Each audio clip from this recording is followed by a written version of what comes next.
Mic check. Ha ha ha ha. All right. Everything seems good here. Live says I'm on. All right. Welcome aboard, everyone. I'm going to start calling this new series Fish Talk Daily. I've noticed that some of the YouTube podcasters do this daily. And I think it might be a good idea. I'm on StreamYard, though, so they've changed everything up, of course, and I'm a little bit lost as to if I'm doing everything exactly right. Let's see if the banners work real quick. See if anybody comes on. This is a random, I'm not going to do it every day at this time. It's about 11 o'clock in the a.m. Create a banner. Let's talk Fish Talk Daily. Will it add? How about scroll across? Sure. Anything? Anyone? Bueller? All right, that doesn't seem to be working.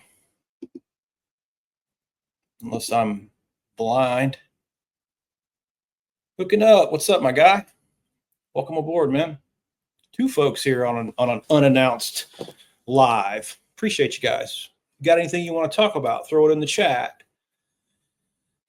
I think today's topic.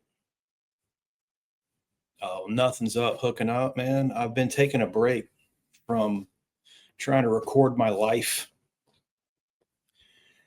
It gets old, you know. I just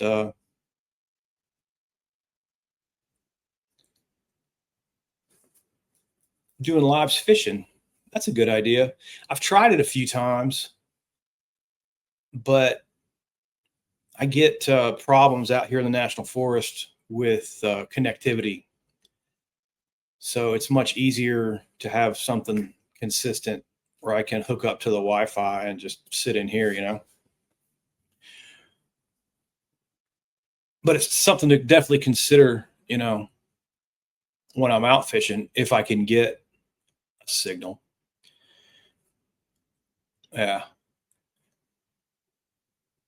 But like I said, I watch a lot of YouTube, and I think it's important.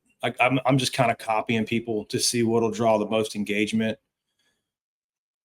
trying to educate about the things that I've measured. That's what I was going to say. I want to talk about measurements and talk about, you know, what I talk about here. I touched on it on a post yesterday, and it's kind of resonating with me today. When I talk about the things that I've done, I'm talking about a lot of measurements, a lot of data collection, right? I'm not giving people, well, it is book knowledge. I shouldn't say, I was going to say I'm not giving you book knowledge, but I am giving you book knowledge because the book knowledge backs up what I said or what I'm talking about and what I've measured in the field.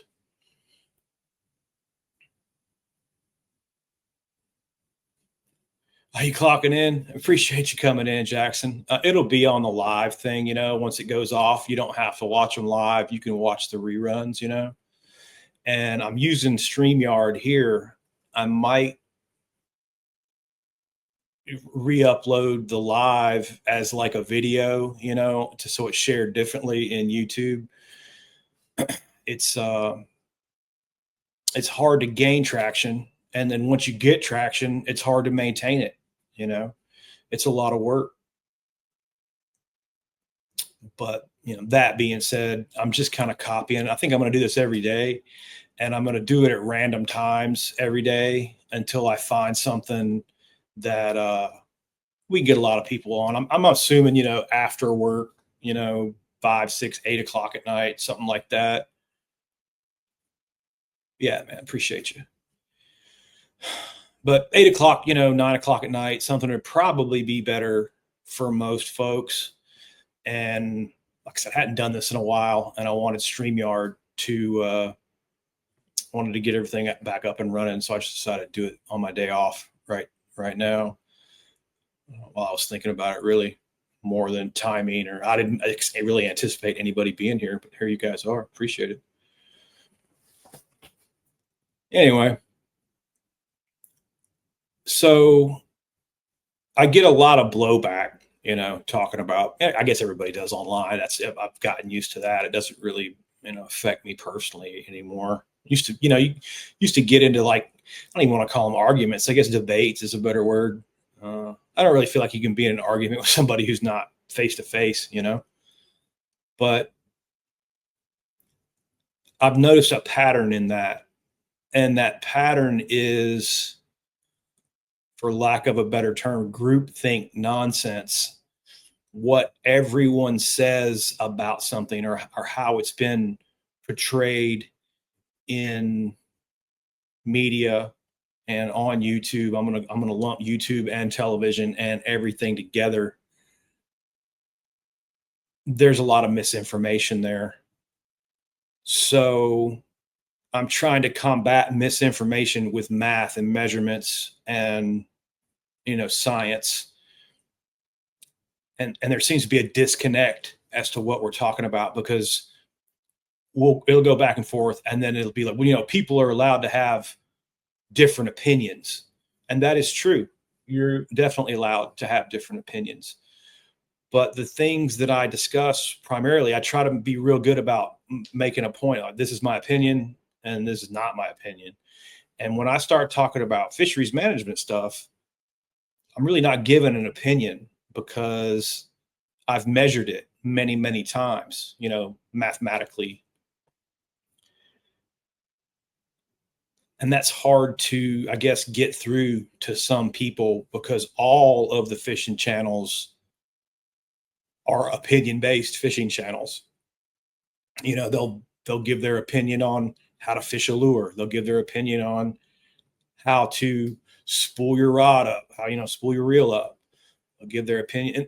And not to say that your opinion can't be based in fact, right? And that probably is the best way to, drag a worm or spool a reel. But there's still a lot of opinions. You can go on and find somebody else's opinion that give it to you a little bit different way. But I think you'll find, with what I'm talking about when we're talking about fisheries management, is my opinion will coincide with everybody else's opinion. Do it like that, because we're actually not talking about opinions. We're talking about measured facts that we've seen. And trying to get that across can be difficult.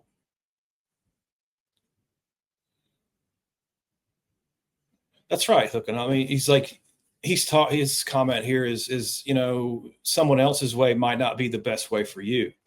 That's absolutely true. Like, if I talk about, hey, let's shout out Bellows. These guys send me baits, and I wanted to do that and forgot at the beginning. But the guys at G Crack and their Bellows stuff, this is the Bellows shad in the elastic, the new floating elastic. Check this out. And one of the complaints I see, and rightfully so, Bellows, nothing's cheap anymore, right? But the Bellows gill can be pricey, especially if you're breaking it. Anything can be pricey if you're breaking it. It's wrapped up good. So they have different plastics now, and you got to really pull it to bust it now. See that?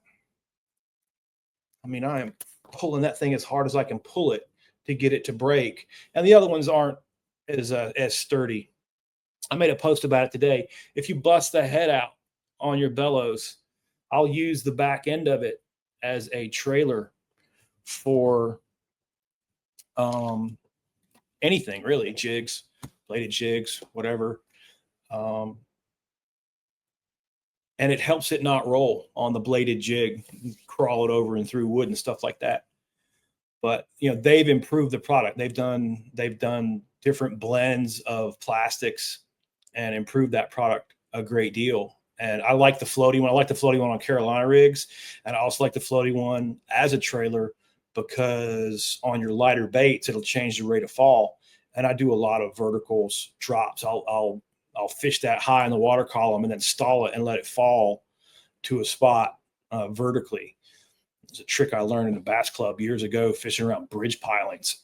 Sometimes like we would go to like a weighted, a slightly weighted trick worm, which would be on like a shaky head type pattern, I guess is the best way to describe it. We would take a Texas rig and just pin like a 32nd or a 16th of an ounce, some small, and peg it with a toothpick. Because back then, when I was in a club, there wasn't any of all the options for all the tackle. So we kind of manufactured our own shaky heads.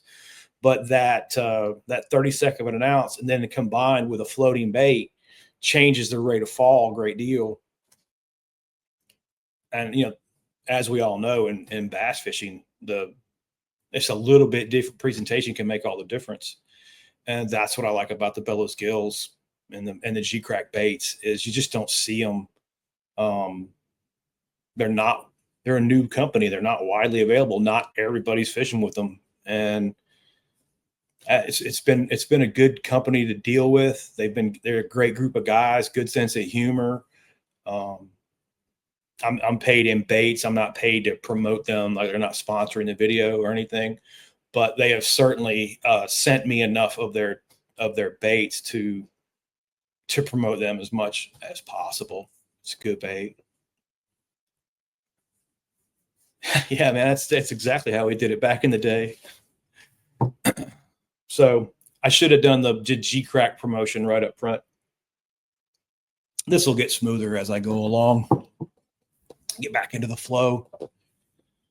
Yeah, man, keep that. I love the 5.8s, man, and I'm not doing big numbers, and I keep telling everybody that. I have never had a day on the 5.8. If I'm going to go for a numbers day, I'm going to scale that back to like the 3 or even like the 2.8. Go down to a little bit smaller size, and I'll put up big numbers on the smaller baits. But that big bait, it really seems to trigger a bigger bite. You can go back and look at my highlights I've got like almost an 8-pounder. The first time I bought the Bellows Gill 5.8, I took it out and caught an almost 8-pound bass in like 20 minutes. And that really kind of hooked me, for lack of a better term. Hey, Five Folks, welcome aboard, everyone. Thanks for joining up on my unannounced Fish Talk Daily. If you got any questions about fish biology, pond management, anything like that, that's kind of where I want to go. I got sidetracked into talking about my friends at G-Crack right now. But it's just a great group of guys. And then they have the Crack House. If you guys are interested, it's like a club that you can join. I think it's like $100 a year, and you get promotions and free. I don't know if it's in there giving anything free in there, but you get like heads ups on what's coming down the line, and you get to talk to those guys directly. It's kind of cool. I enjoy going in there and reading, talking to the Crack House folks as well. I should, again, I was thinking I'd have a link, but I don't. Next time, tomorrow. It's a daily pod, right? So I'll try to do this once a day for a while and see if increased engagement will help combat the misinformation. Big Cincos, you pour yourself. Oh, good Lord. Yes, man. If you start making your own stuff, I could definitely see where you would save a ton. Absolutely. All the cost of everything is just been ridiculous. Anyway, back to the point, combating the misinformation. I'm thinking like a daily talk where guys know that they can come and drop a question in. Maybe that'll help. I'm copying, I'm copying what I'm seeing on YouTube and what other content creators are doing. So back to that point, when I'm talking about fisheries and pond management and small lake management, I'm talking about things that I've measured, and not just once or twice, many, many times. I started in 90. Let's see, I got to UGA in 93 and took my first pond management course. And in Georgia, there's a lot of man-made ponds. So I kind of connected that. I was like, I could change this into a business, and I did. And I started making money managing ponds before I ever even left school. There wasn't a demand. There wasn't an internet. There wasn't a way that people could go search for any of this back then. But I've noticed that all of the same arguments that I had in the early to mid 90s about this are still just prevalent. And a big part of that is because what's popular isn't necessarily what's right. But the way all this works, what's popular is all that matters. So when misinformation is popular, and I'm just going to pick catch and release because it's an easy and it's low hanging fruit. If you go on to AI, go search it. Go show me where any scientist in the history of studying this stuff has ever said, throw back all the bass all the time. Right? Just go find it. Go find me somebody who said that. Now, you could certainly find some scientists that you can cherry pick a lake or two that says, hey, we should definitely catch and release here because of this factor and this factor and this factor. And we need to, that will help improve the fishery. So I'm not trying to say that catch and release is always wrong, but I'm definitely trying to say catch and release is not always right. Because after 30, however long 93 was ago, 35 years, 30 years ago, 30 something years ago, that mentality, that ideology clicked with the public, and professional fishing and trout fishing and a lot of fishing played off that popularity. Again, what's popular isn't necessarily right. And that's been reiterated over generations now, to where when I go to a pond and I see it stunted with bass, that's a good, I have a thought in my head on how to correlate that. I see it stunted with bass and I tell the pond owner, hey man, you got to keep some of these fish. You're stunted out. Your fish aren't growing anymore. That's not registering because that's the first time in their life they've ever heard that, right? That doesn't compute. That goes against what they think because it's been reiterated so many times. It's hard to be a consultant when the people you're trying to consult with don't believe you. And that's a big part of what drives me, is not even so much for myself, but for the future scientists that are coming down the line, that are going into my field or going into small lake and pond management, to try to have something that they can reference to show these guys, look, all right, here's a pond, this guy grew these fish this fast at this rate, right? A fact. Because a lot of times, until you literally rub people's noses in the facts, they won't believe you. All right. Your college degree is not helping you. Not even having 10,000, 20, 50,000 followers is helping me. Like, it's the same things over and over, the same misinformed questions over and over again. It's very frustrating. And it makes me feel like my efforts are not working. And I shouldn't feel that way for all the places I've been and all the podcasts that I've been on and all of the reach and engagement that those have gotten to. It has, there's just no way that what I've done hasn't been helping. But I don't know, maybe it's my perception that's wrong, there. But I'm still just feeding off of the conversations that I'm having with so many guys who haven't seen that stuff yet. That misinformed, opinion based, kind of combative nature against fisheries management is still very, very prevalent. So that makes it hard, makes it frustrating, and it's really hard because that's the part these guys don't get. They think that they're, for lack of a better term, original.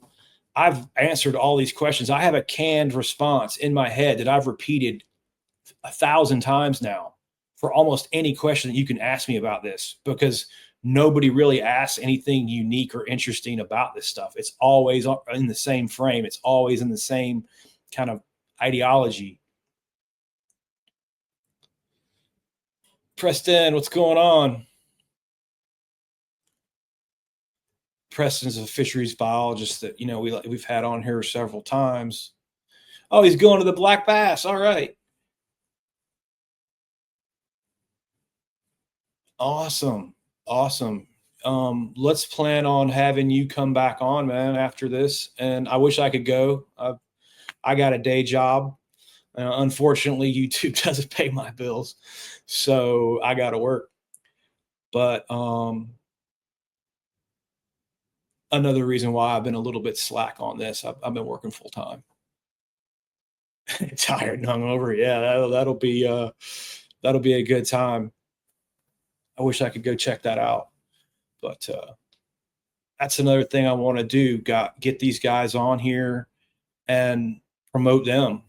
Not just make it a me type of thing, because I don't know if you guys notice, I copy other scientists in my stories. I try to promote another scientist. Thad's coming on. Thad Moody's going to be coming on with me. I talked with him the other day. Again, another interview with Garrett Stamport talking about what he's got going on in Texas. We're going to bring that back in, bring Preston in, talk about the black bass thing. I just want to make it known to any scientist that this is an open forum for you here, provided you're cool and not being a hater. I will promote you. I will help you in any way that I can help you. You don't owe me any money. I'm not, I would love to make money. I would love this to be a full-time job that made money. I don't think it's ever going to be. It never was when I was a professional biologist doing this for a living. If you wanted to make money where I worked, you did it treating algae, you did it picking up trash, you did it removing debris, organic debris, trees, blowdowns from the ponds, which brings up another great point. I've had homeowners associations that, you've got Karen as the president, and she's not having sticks in the pond. She's not having blowdowns. She's not having any of it. Get it all out. And they pay you to do it. They want it to look like a golf course water hazard, for lack of a better term. No algae growth, no plant growth, clean, clear water with nothing in there. And as a fisherman, my first instinct for that would be to, thanks, Preston, to be like, well, some of this is good habitat, for the fish and for the aquatic insects and for the ecology of the pond. Man, they're not hearing that. They don't care about that. As a matter of fact, if you looked at thousands of acres that I had under management at one time, probably only 10% of that, if even, probably not even 10, had any kind of fisheries management program at all. They did not pay you to run electrofishing surveys every year. If I wanted to do that, I did that stuff on my own, which for probably the first 15 years of my career, I did for free, because people simply just would not pay you to do it. So I had a choice to make. I could ignore the fish, the one thing that I wanted to manage, in lieu for money, right? To spray algae and pick up trash, and just do that, just have a business that did that. I could have made that choice. I did not make that choice. I made the choice that you hire me as a pond manager. I'm going to manage the pond, which includes looking at these fish at least a couple times a year, pull a seine, do something, run some relative weight, do something to try to keep an eye on what's going on, because I felt like it was my responsibility. And I got to the point later in my career, 10, 15 years later, that if you wanted to hire me, you had to do it. there wasn't an option. Oh, we're going to line item this and take it off. I just get up from the homeowners meeting and say, no, this is not how pond management works. And the funny thing was, is my bid would be cheaper than most people because I usually work, alone or maybe with a couple part-time guys. And they were trying to make it even cheaper, right? They were trying to line item those things off to bring my bid even lower down. And my answer was no. You can hire me for the service or not, but this is what you're going to receive with this service. And I would literally force them to do it. Nobody ever said, all right, well, get out. If we can't line item your contract, then get out. Nobody ever said that because I was always the cheapest anyway.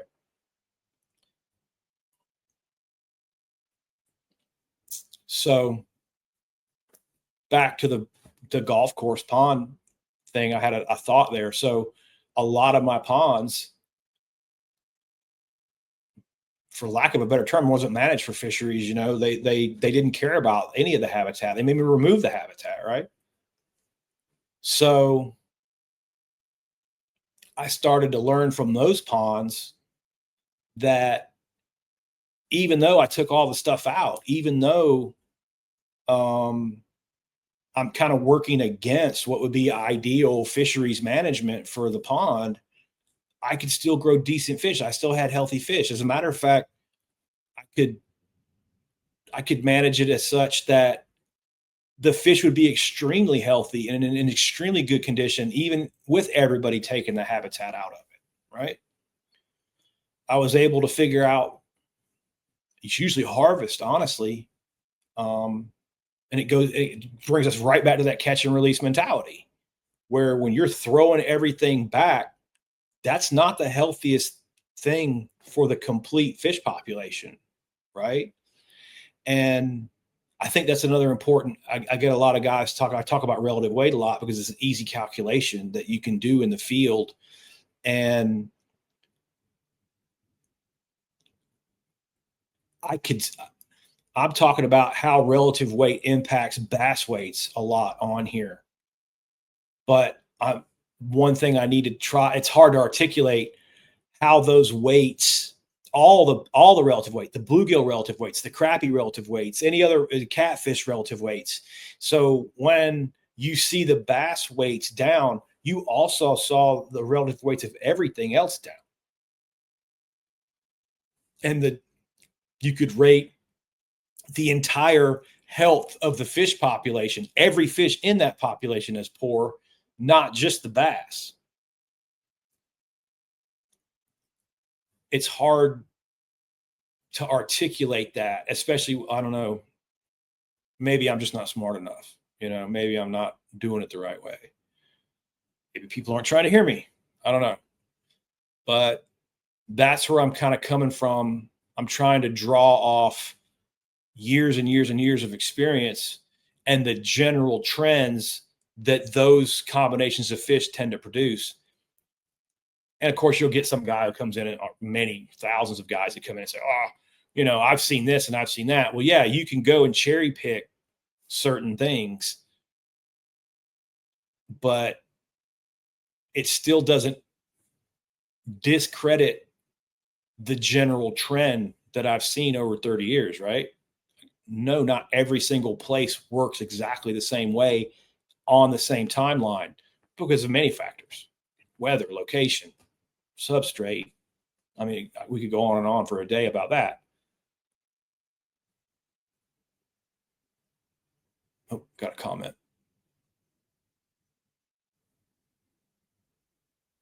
Why do they treat, it's a good question, hooking up. Why do they treat a reservoir that's made for drinking water with chemicals for grass? All right. So chemicals used in pond management are registered through the EPA, and to get that registration process, there's a pretty strict like research and development. And a big part of that R&D is, do those chemicals bioaccumulate in fish tissue, or with aquatic insects and things like that. Now, of course, we've reached the level of science that I guess you probably could, bribe somebody or do something nefarious. But that being said, most of the chemical companies don't want to spend that money on aquatics. They don't want to. It's easier just to sell it to the landscapers without the aquatic chemical label, because the aquatic chemical label is something that costs a lot of money, and you'll notice it on your aquatic chemicals. You'll see it reflected in the prices. Um, let's just use glyphosate, which is Roundup. Gets a lot of press. That is a product that you can use in a pond if it has an aquatic label. Can you spray just regular glyphosate around the pond? Sure, you can. It's not toxic to fish. It doesn't bioaccumulate in the system the way people kind of think it does, right? If you spray glyphosate and it on, like, say, like a lily pad, it goes down into the water. It gets taken up by the plant, and the rotting process of the plant after it dies also breaks down the glyphosate. One trick for using glyphosate: don't ever use pond water to mix glyphosate. Glyphosate binds to dirt, and you can actually neutralize the glyphosate in your tank just by using dirty water. It'll make the chemical ineffective. You need to use clean water specifically with glyphosate. That's just an old school trick. You learn when you go out and have to treat and it doesn't work, because you neutralize the chemical in the tank before it ever even got in onto the plants and into the environment. So the entire idea of chemicals that we use in water is that they break down quickly. There's not very many things in pond management that don't break down very quickly. Copper would be one of them. Copper's an element, doesn't go away. That's why I try to steer away from like copper sulfate treatments,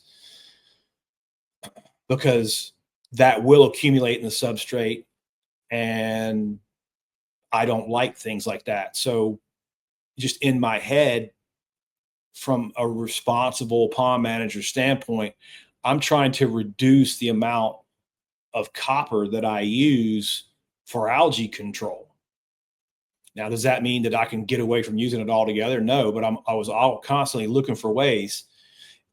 One way and one tip that I can give is, if you're in Georgia or in a place that has soft water, you don't need to go at the highest level rate with copper, any kind of copper, because again, it has a binding quality. Any high alkalinity, high hardness has like almost like a magnet, like where it binds out things.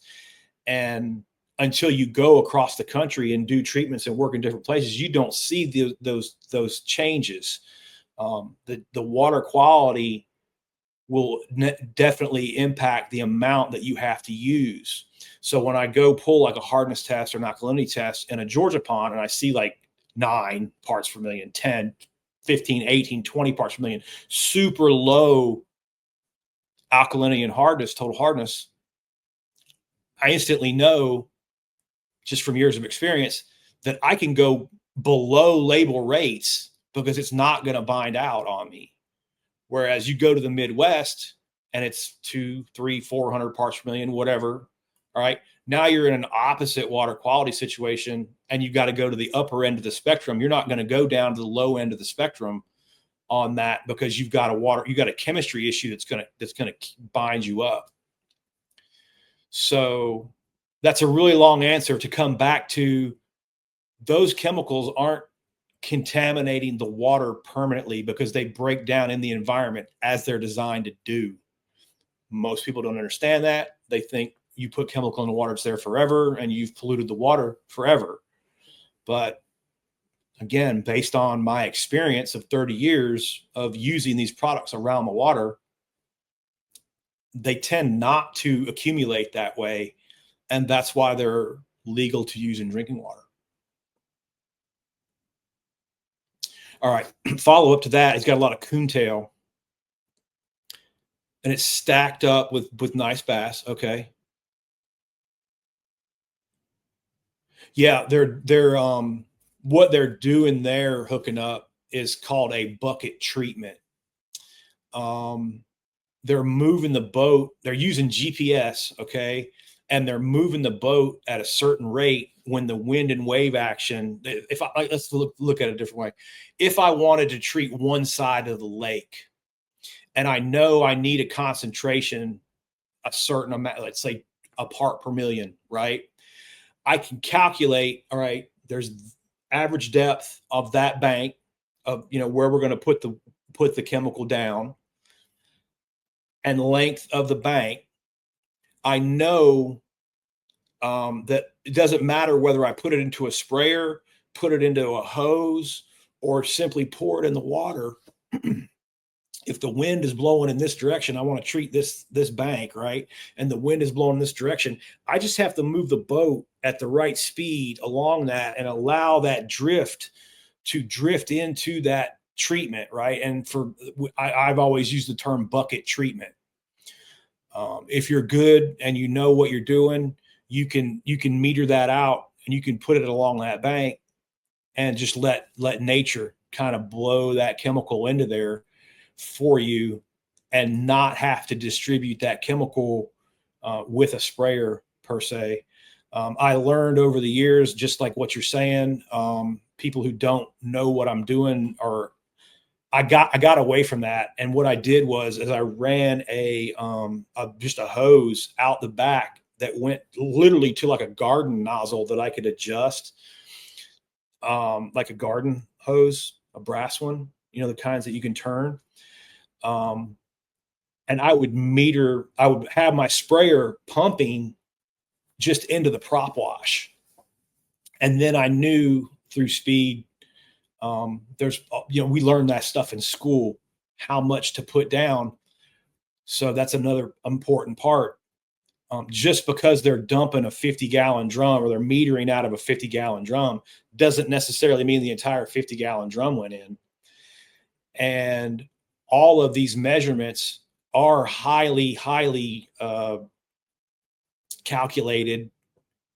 They're not just dumping stuff in the environment. They shouldn't be anyway. I mean, I didn't. I guess they could, but usually when you see stuff like that, it's not exactly what you think it is.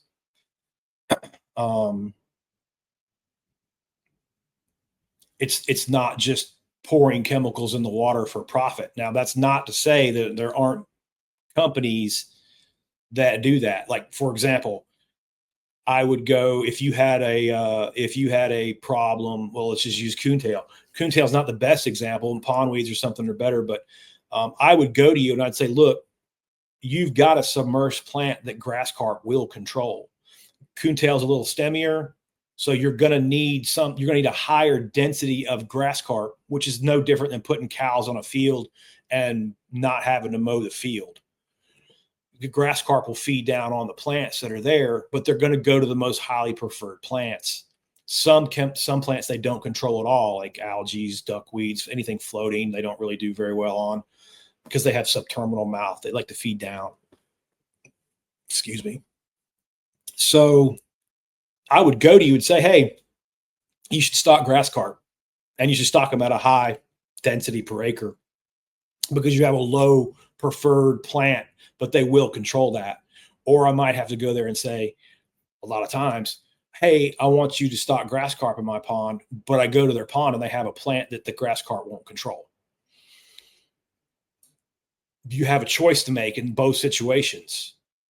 Enlighten the client as to the most cost effective best way, or not.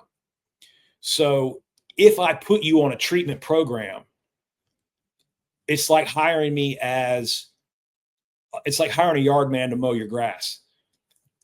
Most of the chemicals in pond management are not systemic, meaning they don't kill the root system. They knock the plant down, but the root system survives.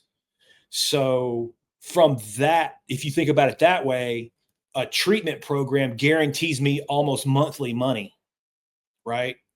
I can get you onto something and put you on a treat that you'll get instant results, instant gratification, clean looking pond quickly, Where the grass carp are the opposite. You usually got about a year's wait before they'll clean it up for you. But then you'll have 6 or 7 years of not having to use any products at all for that particular plant. So the honesty of the person that you're dealing with, do they go in there and say, hey, this is a better option? It's going to put less money in their pocket, right? And that's where there's a real gray area with treatments, because if you're in business to clean ponds up, that's very profitable because you have to return over and over and over again. Whereas the grass carp, you don't. It's a one-time sale. See you again in almost a decade. That being said, your grass carp tend to shift things towards more difficult. If you have a lot of nutrients coming in, if you have a plant that they don't control well, they're not your end all be all solution to never using chemicals again. It can, again, who wrote the article in the thing about the grass carp? They'll spin it to kind of make it like they're the solution to all your problems. And unfortunately, they're not either. That's not how that works. I hope that kind of answers that. Let's go back and check this out. All right, we've got coontail. All right, we talked about the coontail in the 50-gallon drum. 100 acres. All right, 100 acres of water is big water for me. You need like a super tanker full of pond chemicals wrecked off on most of those pond chemicals. Like, I don't know, one of them is like diquat, right? You'll hear a lot about diquat. No, I'm not trying. Diquat is Darth Vader, man. It is the right hand of God. It is not good for you. It is not good. You don't want it on you. It's a highly acidic.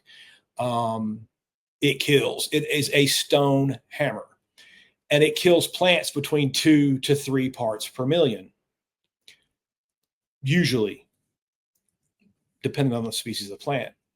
It kills fish at 236 parts per million. Okay, so that's a problem I got with the word toxicity. People throw toxic around. Oh, it's a toxic chemical. Show me something that's not toxic. Okay, name something in the chat that's not toxic. Right? You can drink too much water and die from it. Therefore, for human beings, water is a toxic chemical. H2O can kill you if you absorb it at a 2 gallons in a half an hour rate or whatever that is. I don't know what it is, but you know what I'm saying. You can get drunk on it. You can have electrolyte problems, and it can kill you from drinking too much water. So there's literally nothing to say that it's a toxic chemical. Yeah, of course it is. I can over apply anything and kill fish with it. Okay, that over application can be toxic. And that's a big part of why I do this, to help people who have no idea that diquat is 236 parts per million toxic to fish, but copper sulfate is 0.3 parts per million toxic to fish in soft Georgia water, right? And you're dealing with copper sulfate at like 99% copper or 50% copper or whatever I don't even remember, but it's a highly intense amount of seriously strong amount of copper in just a tiny little amount of bluestone. So you can get in trouble quick with copper sulfate. Like I said, you need a super tanker of diquat, even though we don't want it on us. It is a strong acid, blah, blah, blah. What you actually put in the water will never actually kill the fish from the chemical. It kills the plants at so much lower a dosage than it kills the fish. And again, in about 7-day period, you put it on the plant, you put it on responsibly, the plant absorbs that product, that plant then goes to the bottom and rots, and the diquat rots away in the plant with the rotting process as it's designed to do. So if you're responsible and know what you're doing, these treatments aren't nearly as toxic to the fish as people imply them to be. And if you notice, the people who talks about the toxicity of these plants don't give you any of these measurements. They run off the natural assumption that everything is toxic. They're using that term. Of course, everything's toxic. You're not telling me anything, right? What rate did you put it down at? Yeah, if you went in there with like I said, to get a 100-acre lake to 236 parts per million diquat is going to take me a calculator and a long time. It's going to take you about $6 billion in product to try to do that. I'm not going out there with a couple of jugs and running that up at 236 and killing your fish. On the flip side of that, right now is a great example. If you're treating plants, if you weren't on your system, if you played the game of it'll be fine, it's a natural environment, it'll work itself out. Oh my God, it's August and my pond is covered in plants. And you didn't go down that treatment schedule, like I said, that monthly treatment schedule where we can stay in front of it. We can use a tiny amount. We don't let the plants overwhelm us. If you, and that's what I'm giving you real world examples of what people do. If you let that go and you let those plants overgrow and then you panic, go to the farm supply store, put the chemicals in there, kill a bunch of vegetation right now when the oxygen levels are at their lowest because it's so hot, then the oxygen depletion will kill your fish, but the chemicals will always get the blame for the fish kill. But it's actually the rotting process that consumes the bacteria at night. Consumes the oxygen at night because the fish, the bacteria that's rotting the plants that used to be producing oxygen that aren't anymore, all those things factor in to a fish kill due to oxygen, which was created by the chemical, but it's technically not a toxic chemical kill the way that it's implied. It's a result of poor pond management and really not knowing what you're doing with those chemicals and how they infect the whole ecosystem. Good luck with your flight, Preston. Thanks for coming on, man. Right. And see, that is, can I show that? Yes, that'll work. I forgot that'll work. Okay. Thanks, hooking up. So he makes an excellent point, and it's a point that I've seen with hydrilla many times. Okay. Hydrilla will grow from the bottom, is controlled by grass carp pretty well, grows from the bottom to the top and chokes out the shallow environments, probably 8 to 10 feet, depending on the clarity of your water. But light penetration matters, how far down the light can penetrate as to how well the plants are going to come up in that lake. So if you're dealing with like a muddy, stained pond all the time, you'll notice you don't see much submerged vegetation in those stained lakes. It's because the light can't penetrate. It's like kind of having a shade cloth over your garden, right? It's not going to grow plants that way. Same thing. So what happens is if you've got all your shallow areas are choked with hydrilla, the bass can't hunt in that real thick hydrilla. So they tend to stack up on the outside edge and ambush prey there and lose all the habitat in the shallow water habitat out to that 8 or 10 foot mark. And it creates that grass line that the guys can go down and fish. Since the bass are not using a significant portion of the shallow water of the lake, they can't hunt in there. It makes them extremely easy to catch. And fishermen get used to that, extremely easy to catch. And then when you go and treat that hydrilla and open up those areas again and get rid of that and allow those bass the ability to hunt in those areas, it changes everything. It changes where they orient. It changes the structure they orient to. And that instantly, again, to the uneducated eye, looks like you've ruined the fishing, looks like you've ruined the fishery because the guys that are going out there fishing aren't catching as much anymore. All right. But you haven't ruined the fishing. You haven't affected the balance that much. As a matter of fact, you've probably helped those bass live healthier lives by opening up places that they were not allowed to hunt and can get in there and hunt again. So a lot of times you'll see an improvement in the fish health when you control the vegetation, but a decrease in the catchability of those fish, even though they're healthier. But those guys aren't measuring like I'm measuring. They're not measuring the relative weight. They're not seeing the plumpness went up by 12, 15%, right? They don't see that. That's not registering to them. They don't know how to measure that. The only thing they know is I used to go fishing and catch a bunch of fish, and now I'm not catching as much, and it's your fault. Try explaining that to someone. Okay. And then try explaining it like 1,000 freaking times because that's how that works.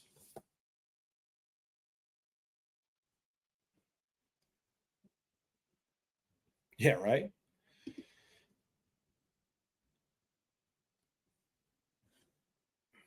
All right. So we've got some carp action in here too. Now, Important side note, people, again, not their fault. There's just not a lot of information about common carp from Asia are not the same thing as sterilized grass carp that I sold for weed control. That's different. It's a different fish. The sterilized grass carp can't reproduce because they're sterile. And they're only feeding on plant material. They're like cows, right? You wouldn't expect cows to go out into the field and start catching anything, squirrels, and eating the squirrels, or rabbits or snakes, or you just generally don't see things that primarily that can't process protein in their gut eating protein, right? Not even fish eggs for the grass carp. So there's a lot of information around the grass carp that way. Are they nestrators? No, they don't eat protein. They can't even process protein in their gut. Why would they eat it? Right? So you'll have all these kind of false narratives around the carp because they're blending two species of carp together that they're not even aware of, right? You don't want common carp. Common carp are going to tie up your biomass. What does that mean? Okay. The lake can only support so many fish, or the pond can only support so many fish. Let's use an average 1 acre pond in Georgia, not fed, not fertilized, on average holds 100 pounds of fish per acre. And I just know that because that's where I went to school. I don't know where I don't know. It's probably like 300 in like someplace more productive, maybe even 4, right? In a place with more productivity and better water quality. But I'll just operate off the 100 because that's what I've been using my whole career. So if somebody brings, or the stream brings a common carp to you, or somebody brings a common carp and puts it in there because they think it's going to control grass or whatever, and those carp begin to spawn, well, now you have a really big fish. Say the average carp weighs 10 pounds and you have 5 of them. That's 50 pounds of carp. Okay, that's half of the fish that the pond can hold in 5 fish. So now you have 50 pounds of carp in 5 fish and 50 pounds of other game fish.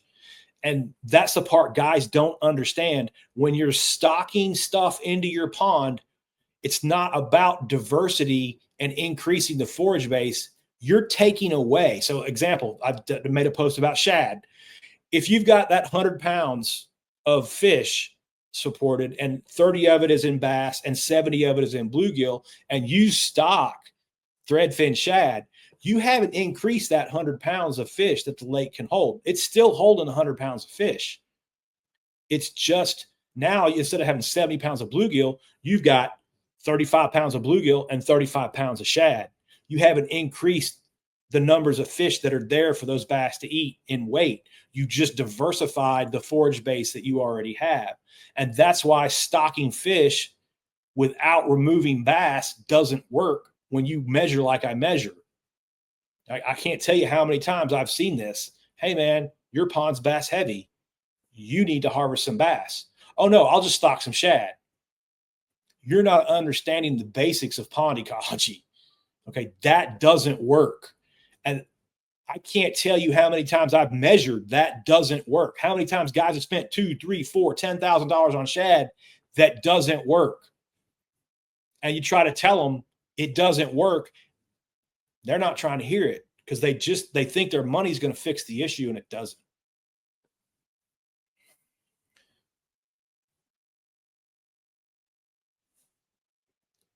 All right, hooking up. You got a question here.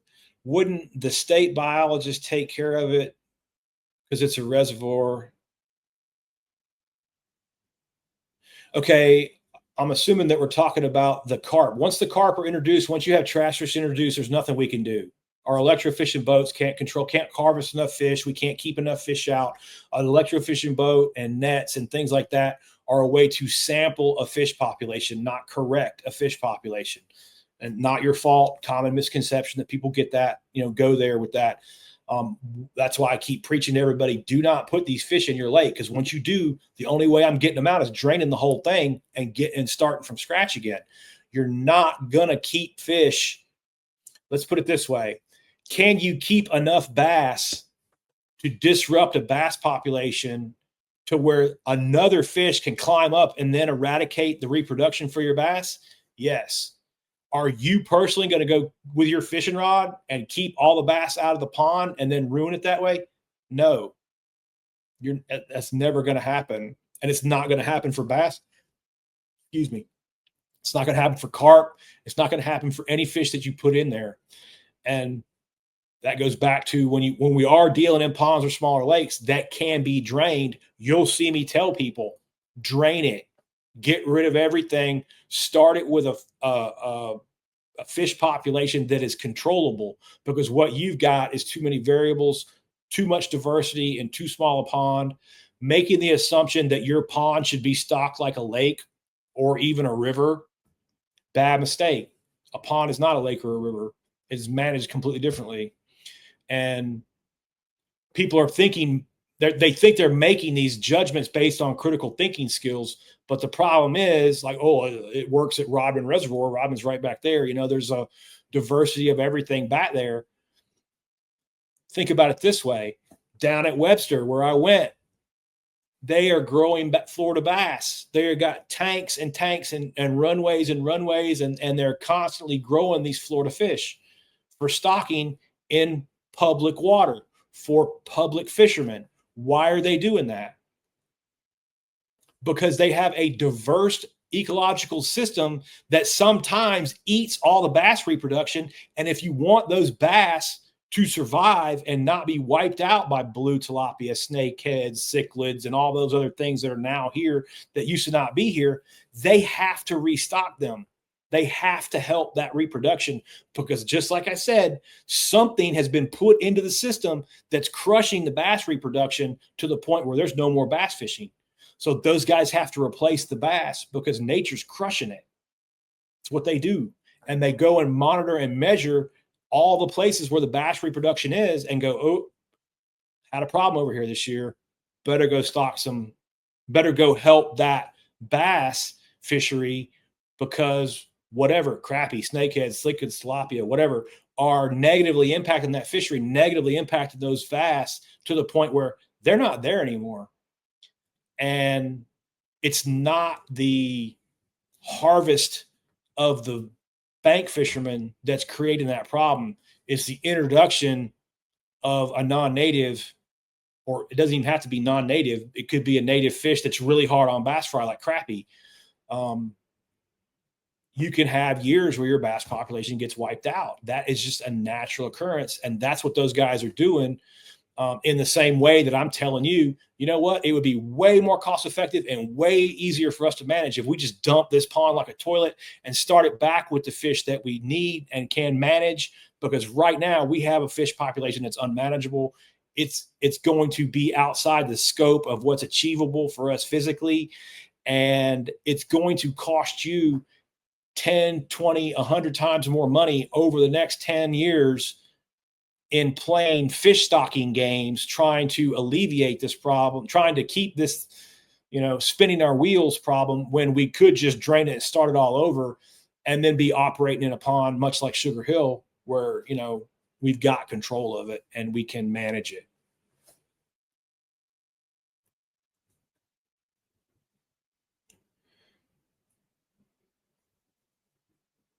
Oh, using pond eyes. Yeah, I don't use pond eye on small ponds. In certain situations, I'll use a pond eye, but usually not very much. Oh, nice. Yeah, that's a nice fish, man. Hey, Dave, what's going on, boss? Welcome aboard. We're just chopping up some pond stuff. I'm going to start doing a daily pod. I'm going to do some more interviews with I'm going to still keep those called the OG interviews with the other biologists. And I'm just going to come on here, and I'm already at an hour. Holy cow, I'm already at an hour. I was going to do 30 minutes or so a day, and I just sat here for an hour. So maybe we'll do an hour a day. Who cares? We haven't had more than 10 people on an unannounced pod, which I'm amazed anybody's even here at all. Thank you, guys. There's a perfect example of what we're talking about, hooking up. He's never seen a small carp in there. and you don't know the species. Okay, so common carp will have barbels in the corners of their mouths, like like you twist your mustache, right? A little like a catfish, right? It's just a tiny, short, little like half-inch barbel on the corner of their mouth, and a grass carp doesn't have those. So for just a quick reference, a grass carp's also kind of a bronze color usually. I don't like using colors that way, but they tend to be, but they look like a cigar. They don't have a big a hump on their back. A grass carp is like a long tube. So if you see the carp with I'm using my hand and kind of bending it for anybody. We're not on radio here, so anybody can watch this. The back will look like that. That's not a grass carp. Even the slightest little kind of hump in the back, not a grass carp. Grass carp look like a swimming cigar. They don't have that. They don't have the barbel. Okay, you might be dealing with like a buffalo type carp, which would be more native, which would be good, better than, we want native fish. But that's a perfect example of what we're talking about, where no matter what huge fish we have, that however much weight is in that fish is, instead of having, let's say it's 10 pounds, let's say it's a 10-pound carp, and that 10-pound carp is replacing 10 pounds of shiners, 10 pounds of bluegill, 10 pounds of shad, or 10 pounds of something more preferable forage wise that a bass can eat, because a bass can't eat a 10-pound carp. So it's taking away from forage, which in a way is just taking food right out of our bass's mouth. And the more, to use our 100 pounds of fish per acre frame, if we have 90 pounds of carp, we've only got 10 pounds of all the other fish, not just bass, all the other fish. And that's how biomass, that's how gizzard shad or carp or any fish that gets out of balance that a bass can't eat is going to negatively impact your lake and take away. It's literally taking the game fish and putting it away into something that nobody goes fishing for. They're on the 40 plus pound. Yeah. Right on. They look like tuna and they're dark gray. Okay. Probably like, sounds like buffalo, some kind of, I don't even know where you're at hooking up, what state you're in. And honestly, it doesn't even really matter what species you're dealing with. I'm out there shooting blue tilapia off the dock. I'm going out fishing with guys, shooting them up, using them, giving them to people for food. That's a nice part about Rodman. There's a nice public fishing area down there, and there's always a lot of fishermen down there, food fishing. And it's an easy place to give fish away. You're up in Mass, yeah. Might not even be a fish that I'm familiar with. There's a lot of diversity in the fisheries, and I don't have any experience up in the Northeast. I stop about Virginia, about as far north as I ever went with my boat. And I think that's important for guys to understand and recognize too. Like, biologists are regional, right? My expertise is very regional. Now, I have a long career and been very fortunate to work many different places, but a lot of guys have never worked outside the state or two around where they're at. That kind of goes back when the work that I was doing in the Midwest. One of the guys, one of the bosses up there, because I had sold my business out and I had to work for that other company, and he questioned me about it. Rightfully so. I wasn't mad at him for questioning me, but he's like, you're actually, the way this went was, you are going to go to this pond and you are going to put this much product in that pond because that's how they did it in Illinois. And I said, that's a really bad idea. And he called me insubordinate. And I said, well, that's probably true, actually, framed, in this context of this frame. But I just want to make you aware that if I go to that pond in Georgia and I treat with that much copper at that rate, we don't have the hardness and alkalinity to buffer the copper out, and we will kill every fish in the pond, and we will get sued, and we will be replacing all those fish. And there are lawyers that live on that lake, so you can guarantee a lawsuit if we go at that rate. I can promise you we're going to smoke everything in there. He didn't know that, right? And he changed his opinion. He was pissed about it. He was not happy with me at all. But, it's no different than coming on here. Very few people are happy with me on here either. And I just told him the damn truth. I didn't kill any fish that day, though.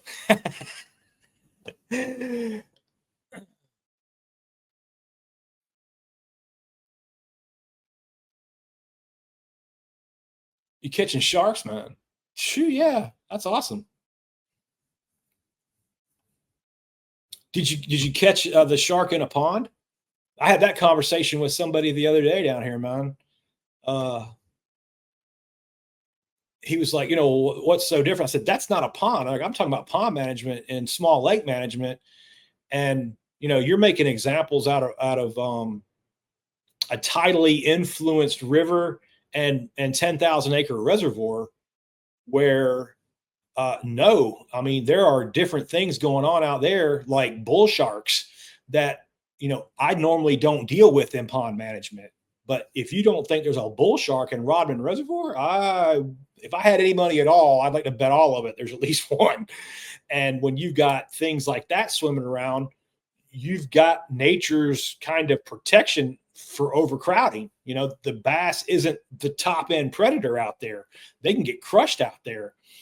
Whereas in a pond in Georgia, with no river or stream coming into it much, the bass will continue to be the top end predator and won't have enough natural predation like in the St. Johns River, where there are sharks and everything else on the planet, that will keep their numbers, from overcrowding the way it does in a pond. It's a completely different environment, completely different ecosystem. And I think I'm getting better at articulating those differences so people can kind of sort that out in their mind. Frank, what's up, my guy?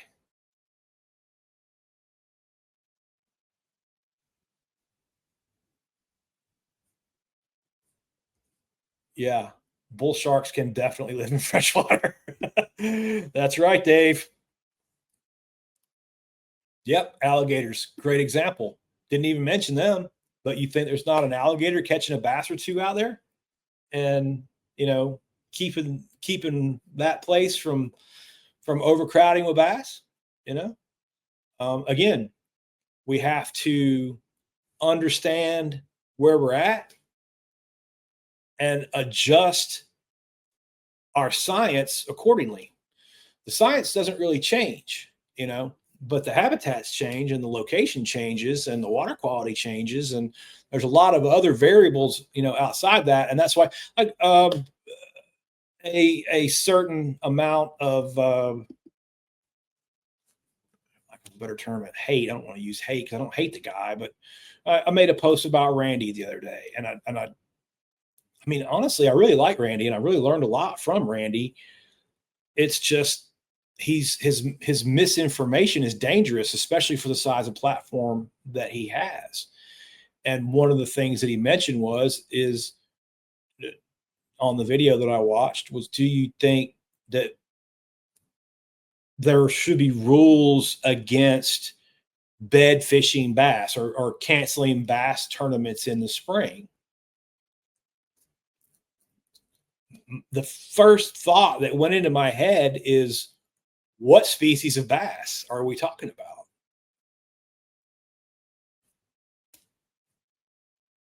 Anybody going to touch on that it might be important that largemouth and smallmouth bass shouldn't be managed the same way? Are you referring to a smallmouth bass fishery? Or are you referring to a largemouth bass fishery? And then on top of that, where in the hell is it? And on top of that, Are the biologists in that fishery saying that the fishing pressure is negatively contributing to the bass population, which is causing them to have to stock more fish from public taxes and things like that? Right. So, making this blanket statement about we should not be fishing for bass in the springtime, no, I don't agree with that.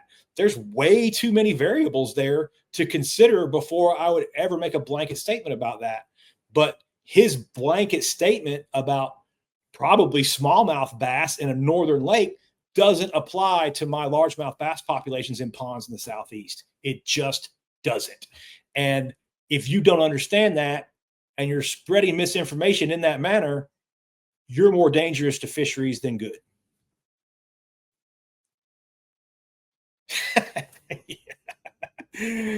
Yeah. Yeah, there we go. He's talking about canceling all bass tournaments. You know what? Um, Honestly, and if I was Dave, that's if you're a bass tournament fisherman, you're having a panic attack about that, right?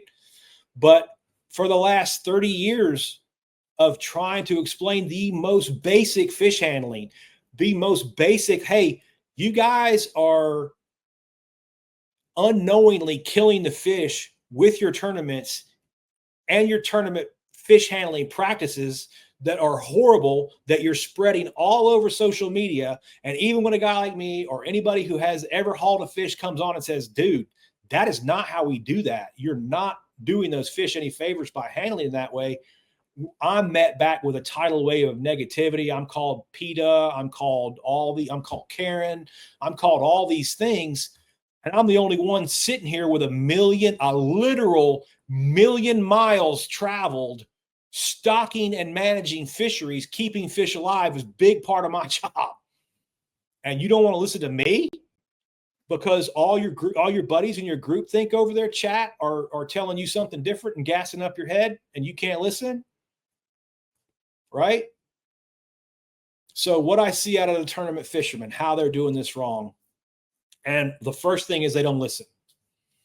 Because there's such a large group of them, they think the tribe is right and I am wrong because I'm only one guy and I've only got 9,000 followers and they got 90 million. So that must make them right. Randy has 200,000 followers, so he knows more about fisheries management than me because I only got 9,000. You see how that works in their minds? Not how that works at all. As a matter of fact, I've only got 9,000 followers because I won't act like Randy and I won't tell people what they want to hear.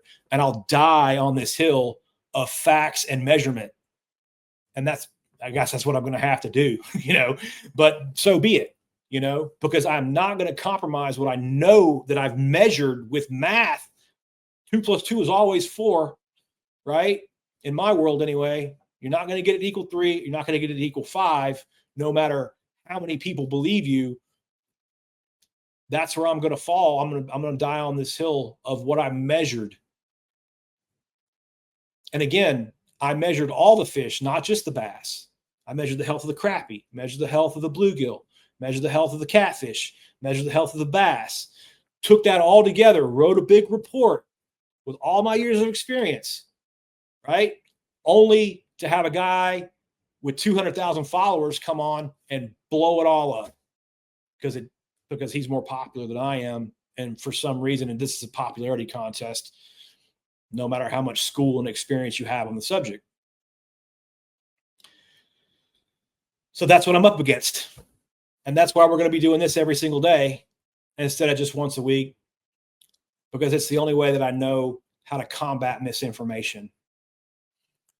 For lack of a better term, this is the warpath. And it's sad that it has to be that way because it doesn't have to be that way.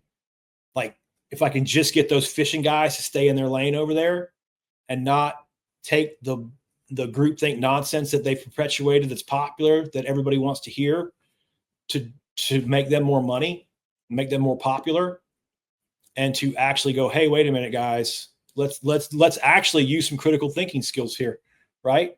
Let's listen to the guys who have measured this and let's try to learn more. And thank you guys for coming on and listening to me yak on about this stuff, because to me it's just really, really important. It's what drives me.